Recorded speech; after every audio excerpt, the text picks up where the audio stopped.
Hi viewers, welcome to our channel. ప్రస్తుతం మనతో పాటు సీనియర్ జర్నలిస్ట్ దాము బాలా సర్నార్ వారితో మాట్లాడదాం. నమస్కారం సార్. నమస్తే సార్, పవన్ కళ్యాణ్ గారు వాలంటీర్ల పైన కక్ష కట్టారు అని చెప్పేసి కొన్ని వార్తలు రావడం చూస్తున్నారు సార్. అందుకే వాళ్ళు మొన్నటి నుంచి మొత్తుకుంటున్నారు, మమ్మల్ని కావాలని రాజీనామా చేయించారు, మమ్మల్ని తీసుకోండి అని చెప్పేసి. అయినా ఇది పట్టించుకోవడం లేదు అంటున్నారు. అంటే గతంలో పవన్ కళ్యాణ్ గారి దిష్టి బొమ్మలు తగలబెట్టడం ఇవన్నీ చూసాం, వాలంటీర్లు ఇవన్నీ చేస్తారు కదా, దానికి నిదర్శనంగానే ఈయన కక్ష కట్టారు అంటున్నారు. మరి అసలు ఏం జరిగింది, మీరేం చెప్తారు సార్ దీని గురించి? అంటే పవన్ కళ్యాణ్ వాలంటీర్ల మీద కక్ష పెట్టుకొని వాలంటీర్లకి మళ్ళీ జాబ్స్ రాకుండా చూస్తున్నాడు అనే వాదన అయితే ఉంది, కానీ అందులో నిజముందా లేదో తెలియదు. పవన్ కళ్యాణ్ అలా కక్ష పెట్టుకుంటాడా? ఎందుకంటే చాలాసార్లు అప్పుడు కూడా వాలంటీర్లుగా మీ మీద నాకేమి ఇది లేదు, మిమ్మల్ని వైసీపీ వాళ్ళు ఉపయోగించుకుంటున్నారు, సో మీ దగ్గర డేటా కలెక్ట్ చేయించి ఆ డేటాని వాళ్ళు ఉపయోగించుకొని వాళ్ళు ప్రైవేటు వ్యక్తులకు అమ్ముకుంటున్నారు, కొంత ఆ డేటా సంఘ విద్రోహ శక్తుల చేతులకు వెళ్ళింది అనేది చెప్పాడు. అయితే వాలంటీర్ల మీద కూడా నెగిటివ్గా ఆయన కామెంట్ చేశాడు. అదేంటంటే మీరు వాలంటీర్లు వెళ్ళి అమ్మాయిల్ని ట్రాప్ చేస్తున్నారని కూడా అన్నాడు అతను. సో ఆ మేరకు వాలంటరీ వ్యవస్థను దెబ్బతీయాలనేది అప్పట్లో వాళ్ళ స్ట్రాటజీ. ఎందుకంటే జగన్కి వాలంటరీ వ్యవస్థ బలం, జగన్ బలాల్ని దెబ్బకొట్టాలనేది అప్పట్లో పవన్ కళ్యాణ్కి చంద్రబాబుకి ఉన్న స్ట్రాటజీ. ఎవరికైనా అది పొలిటికల్ పార్టీలకి తమ అపోనెంట్కి ఏది బలమో ఆ బలాన్ని దెబ్బకొట్టడం, ఆ బలాన్ని వీక్ చేయడం అనేది ప్రతి పొలిటికల్ పార్టీ చేస్తుంది. చంద్రబాబు పవన్ కళ్యాణ్ కూడా అప్పట్లో వాలంటరీ వ్యవస్థను దెబ్బకొట్టాలి, ఎందుకంటే ఇది స్ట్రాంగ్ ఉంటుంది అని అనుకున్నారు. చంద్రబాబు అంత సాహసం చేయలేదు. బిగినింగ్లో ఏదో కామెంట్ చేశాడు, అదేంటంటే వాలంటీర్లు వీళ్ళు ఏమి ఉద్యోగం, అది గోనె సంచులు మోసే ఉద్యోగమా అనేది ఒకటి. రెండోది వీళ్ళు మగవాళ్ళు లేని టైంలో పోయి తలుపులు తడతారు అనే డెరిగేటివ్ కామెంటు చేశాడు. దాని తర్వాత పవన్ కళ్యాణ్ ఫుల్ స్థాయిలో రెచ్చిపోయి వాలంటీర్లకి యాంటీగా కామెంట్లు చేశారు. రాష్ట్ర వ్యాప్తంగా వాలంటీర్లు జనసేనకు వ్యతిరేకంగా, పవన్ కళ్యాణ్కి వ్యతిరేకంగా నిరసనలకు దిగారు. పవన్ కళ్యాణ్ దిష్టి బొమ్మను దగ్ధం చేశారు. పవన్ కళ్యాణ్ మీద హైకోర్టులో కూడా కేసులు వేశారు. కాబట్టి జనరల్గా పవన్ కళ్యాణ్ నేచర్ తెలిసిన వాళ్ళు ఏంటంటే కక్ష పెట్టుకుంటాడు పవన్ కళ్యాణ్ ఇలాంటి విషయాల్లో. సో కాబట్టి కక్ష పెట్టుకొని ఇప్పుడున్న వాలంటీర్లకి ఎవరికి కూడా ఉద్యోగాలు ఇవ్వకూడదు అనేది పవన్ కళ్యాణ్కి ఉంది. అందుకని వాళ్ళు కావాలని వాలంటీర్లతో మంత్రులు ఆడుకుంటున్నారు. అచ్చెన్నాయుడు కానీ మిగతా మంత్రుల దగ్గరికి వీళ్ళు వెళ్ళినప్పుడు, నిమ్మల రామానాయుడు అనుకుంటా, వీళ్ళందరూ ఏం చెప్తున్నారంటే మీరు వెళ్ళి మీ దగ్గర రిజైన్ చేయించారు కాబట్టి వైసీపీ వాళ్ళు వాళ్ళ మీద కేసులు పెట్టండి, మాతో బలవంతంగా రిజైన్ చేయించారు, మమ్మల్ని బెదిరించారు, బ్లాక్మెయిల్ చేశారు అని వాళ్ళ మీద కేసులు పెట్టి అప్పుడు రండి అప్పుడు చూద్దామని చెప్తున్నారు. అప్పుడు కూడా ఏమి గ్యారంటీ ఇవ్వట్లే వీళ్ళు. సో అందువల్ల చాలామంది వాలంటీర్లు వెళ్ళి వైసీపీ నాయకుల మీద కేసు పెట్టారు. ఈవెన్ కొడాలి నాని మీద కూడా మనం ఒక వికలాంగురాలైన మహిళా వాలంటీరు కేసు పెట్టింది గుడివాడలో.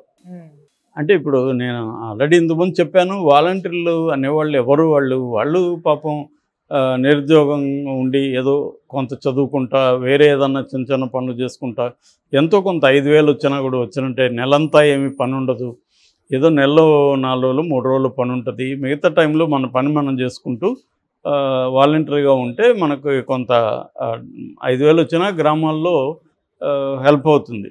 సో అలాగా ఇది చేస్తాం. మొన్ననే నేను వేరే ఒక రూరల్ సెంటర్కి వస్తే అక్కడ 6,000 నుంచి 12,000 వరకు శాలరీలతో ఆ సెంటర్లో అమ్మాయిలు పనిచేస్తున్నారు. అది ఫుల్ టైం జాబు.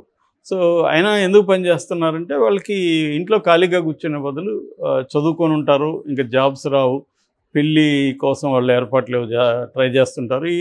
ఈ లోపల 1-2 ఇయర్స్ ఇక్కడ పనిచేస్తే కొంత కంప్యూటర్ స్కిల్స్ అవి డెవలప్ అవుతాయి, రెండోది కొంత చేదోడు వాటిగా శాలరీ ఉంటుందని పనిచేస్తుంటారు.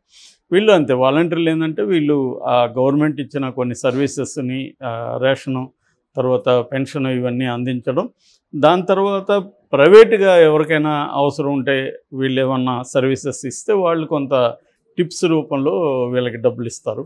అట్లా కొంత ఇది ఉంటుంది. అట్లా వాలంటీర్లు అనేది పనిచేస్తుంది. ఖచ్చితంగా వాలంటీర్ల వల్ల ప్రజలకైతే ఉపయోగం జరిగింది, ముఖ్యంగా ముసలి వాళ్ళకి.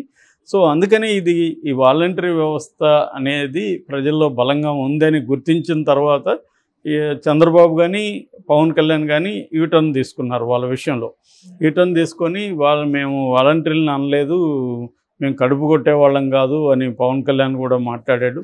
చంద్రబాబు కూడా మేము అసలు వాలంటరీ వ్యవస్థను కంటిన్యూ చేస్తాం, మీకు ఇంకా 5,000 నేను 10,000 చేస్తాను, 5,000కి ఏమొస్తుందని కూడా మాట్లాడాడు. ఇప్పుడు ఏంటంటే సమస్య 1,00,000 మంది పైన వాలంటీర్లు రిజైన్ చేశారు. మిగతా వాలంటీర్లకు కూడా వాళ్ళకి జాబులు ఇస్తారా లేదా, తర్వాత ఎడ్యుకేషన్ క్వాలిఫికేషన్ ఇప్పుడైతే 10th ఉంటే డిగ్రీ పెడతారా అంటున్నారు. అట్లాగే ఇప్పుడు 50 ఏళ్ళకి ఒక వాలంటీర్ ఉంటే ఒక గ్రామానికి ఒక వాలంటీర్ అంటున్నారు. ఇలా గందరగోళంగా ఉంది. దాని మీద తేల్చలేదు. ఈరోజు క్యాబినెట్ మీటింగ్లో కూడా ఆ విషయం ఏం చర్చించలేదు. అసలు వాలంటరీ వ్యవస్థని కంటిన్యూ చేస్తారా లేకపోతే ఎన్నికల ముందేదో గెలవడం కోసం చెప్పారా అనేది ఇంకా క్లారిటీ లేదు. అందువల్ల ఈ 2,60,000 మంది వాలంటీర్లలో ఒక ఆందోళన ఉంది వాళ్ళకి. ఎందుకంటే వాళ్ళకి ఇంకా ఏమీ లైఫ్లో సెటిల్ అయినట్లేదు. సో వాళ్ళకి ఇది అలవాటైంది జాబు. సో దీన్ని చేసుకుంటూ వాళ్ళు ఫర్దర్ స్టడీస్ కావచ్చు, లేదా పెళ్లి ప్రయత్నాలు అమ్మాయిలు అయితే ఇలాగా ఏవో ఉంటుంది. అందువల్ల ఇప్పుడు వాళ్ళు దాని ఏమంటారు, ఆడకత్తెరలో పోక చెక్క అనే సామెత ఉంది. అట్లా వీళ్ళిద్దరి మధ్య వైసీపీ వాళ్ళేమో బెదిరించారో లేకపోతే ప్రలోభ పెట్టారు, మొత్తానికి రిజైన్ చేయించారు. ఎందుకంటే దానికి కూడా మళ్ళీ తెలుగుదేశానికి లింక్ ఉంది. ఆ వాలంటరీ వ్యవస్థని డిస్టర్బ్ చేయకుండా తెలుగుదేశంలో వదిలేస్తున్నా ఇది జరిగేది కాదు. వీళ్ళేమో నిమ్మగడ్డ రమేష్ కుమార్ ద్వారా కోర్టులకు వెళ్ళారు, తర్వాత ఎన్నికల కమిషన్ కంప్లైంట్ ఇచ్చారు, వాలంటరీ వ్యవస్థని వాళ్ళు రద్దు చేశారు, అంటే పెండింగ్లో పెట్టేశారు, వీళ్ళు పని చేయకూడదు అని చెప్పి. దానివల్ల ఇట్లా ముసలోళ్ళు సఫర్ అయ్యారు, 34 మంది చనిపోయారు, ఇటు వాలంటీర్లు కూడా ఇబ్బంది పడ్డారు. అప్పుడేమైంది, వైసీపీ వాళ్ళు కొంత వాళ్ళని బెదిరించారా లేకపోతే ఏం చేశారో మొత్తానికి రిజైన్ చేయించారు. సో ఇప్పుడు ఆ రిజైన్ చేసిన వాళ్ళకి మళ్ళీ తీసుకుంటారా అనేది డౌటు. కానీ ఉన్న వాళ్ళని కూడా వాళ్ళేమి అది పర్మనెంట్ కాదు కదా, వాళ్ళని తీసుకోవాలని రూల్ ఏం లేదు. సో అదేంటంటే ఆల్రెడీ అగ్రిమెంట్ కూడా అయిపోయింది వాళ్ళతో, గవర్నమెంట్ చేసుకున్న అగ్రిమెంట్ కూడా. కాబట్టి తెలుగుదేశం వాళ్ళు ఆల్రెడీ కార్యకర్తలకు పెద్ద ఇంపార్టెన్స్ ఇస్తున్నారు కాబట్టి ఖచ్చితంగా దీంట్లో మేజర్గా కార్యకర్తలనే తీసుకుంటారు. ఇందులో కూడా వాలంటీర్లలో ఆల్రెడీ ఎవరున్నా తెలుగుదేశం కార్యకర్తలు కూడా ఉండుంటే వాళ్ళని తీసుకోవచ్చు. ఎందుకంటే 1 lakh కదా రిజైన్ చేసింది, ఇంకా 1.6 lakh పీపుల్ చేయలేదు కదా. సో మరి వాళ్ళల్లో ఏమన్నా తెలుగుదేశం వాళ్ళు ఉన్నారనుకుంటే తీసుకోవచ్చు. ఏదేమైనా చంద్రబాబు ఇచ్చిన హామీ ఏంటి, మిమ్మల్ని నేను కంటిన్యూ చేస్తానన్నాడు కాబట్టి ఆ హామీని అయితే చంద్రబాబు నిలుపుకోవాల్సిన అవసరం ఉంది. దానికి పవన్ కళ్యాణ్ హెల్ప్ చేయాల్సిన అవసరం ఉంది. కానీ పవన్ కళ్యాణ్ పర్సనల్గా గ్రడ్జ్ అనేది మంచిది కాదు. ఎప్పుడైనా ఒకవేళ ఉందా లేదో నాకు తెలియదు, ఆ ఆరోపణలు అయితే వస్తున్నాయి. ఎందుకంటే ఒకసారి అధికారంలోకి రాకముందు మనం రకరకాలు మాట్లాడతాం, కానీ అధికారం వచ్చిన తర్వాత నువ్వు కొంత భిన్నంగా పరిపాలన ఉండాలి. ఇప్పటి వరకు అయితే పవన్ కళ్యాణ్ చాలా విషయాల్లో ఆ భిన్నత్వం చూపిస్తున్నాడు. జనవాణి కార్యక్రమంలో మొన్న ఒక ఆమె మిస్సింగ్ చైల్డ్, టీనేజ్ చైల్డ్ ఉంటే ఆమె వస్తే సిఐకి ఫోన్ చేయడం కావచ్చు, 24 hours మంగళగిరిలో జనసేన కార్యాలయం పనిచేస్తుంది, ప్రజలు ఏ సమస్యను చెప్పుకోవచ్చు అని చెప్పడం కావచ్చు, రివ్యూలు చేయడం కావచ్చు, ఆయన తీసుకున్న శాఖలు కావచ్చు, ఇవన్నీ కొంచెం డిఫరెంట్గా ఉండడానికి పవన్ కళ్యాణ్ ట్రై చేస్తున్నాడు. At the same time revenge politics చేస్తున్న తెలుగుదేశాన్ని పవన్ కళ్యాణ్ ఎక్కడ కంట్రోల్ చేయలేదు. తన జనసేన వాళ్ళు కూడా అనేక మంది వైసీపీ వాళ్ళ నాయకుల మీద దాడులు చేసినా కూడా కంట్రోల్ చేయలేదు. ఇప్పటివరకు అట్లాంటి ప్రయత్నాలు ఏవి పవన్ కళ్యాణ్ చేయలేదు. అంటే పవన్ కళ్యాణ్ కొన్ని విషయాల్లో జరగని అని, వాళ్ళకి కావాల్సిందే జరగని అని వదిలేస్తున్నాడా? కానీ ఇవన్నీ కూడా జనంలో కూడా ప్రశ్నలు ఉంటాయి కదా. పవన్ కళ్యాణ్ ఎందుకు మరి, ఆయనేమో వాళ్ళ ఎమ్మెల్యేలతో మనం కక్ష సాధింపు వద్దు, 5 కోట్ల మంది ప్రజలకి మనం బాధ్యత వహించాలి అని నీతి బోధించాడు, మంచిదే. కానీ అది ఆచరణలో చూపించాలి కదా. ఆచరణలో తెలుగుదేశం వాళ్ళు వైసీపీ వాళ్ళ మీద దాడులు చేస్తున్నారు, వాళ్ళ ఆఫీసుల్ని కూలగొడుతున్నారు. ఇదంతా కరెక్ట్ కాదు. మనం పాజిటివ్ వేలో వెళ్దాము, అభివృద్ధి, సంక్షేమం, శాంతి భద్రతలు, ఉద్యోగాలు, ఇటువంటి మనం ఆల్రెడీ సూపర్ 6 ఇచ్చాము, వీటి మీద వెళ్దాం అనేది ఓపెన్గా ఆయన ఎక్కడ మాట్లాడట్లేదు. మరి వాళ్ళకి ఏమన్నా చెవులో చెప్పాడా చంద్రబాబు వాళ్ళకి దీన్ని ఆపండి అని తెలియదు, కానీ ఆగట్లేదు. ఒక పక్క రెడ్ బుక్ హోర్డింగ్స్ అవన్నీ కూడా పెట్టారు, రెడ్ బుక్ రాజ్యాంగం అంది, దాన్ని ఇటువంటి విషయాల మీద ఎక్కడ పవన్ కళ్యాణ్ మాట్లాడట్లేదు.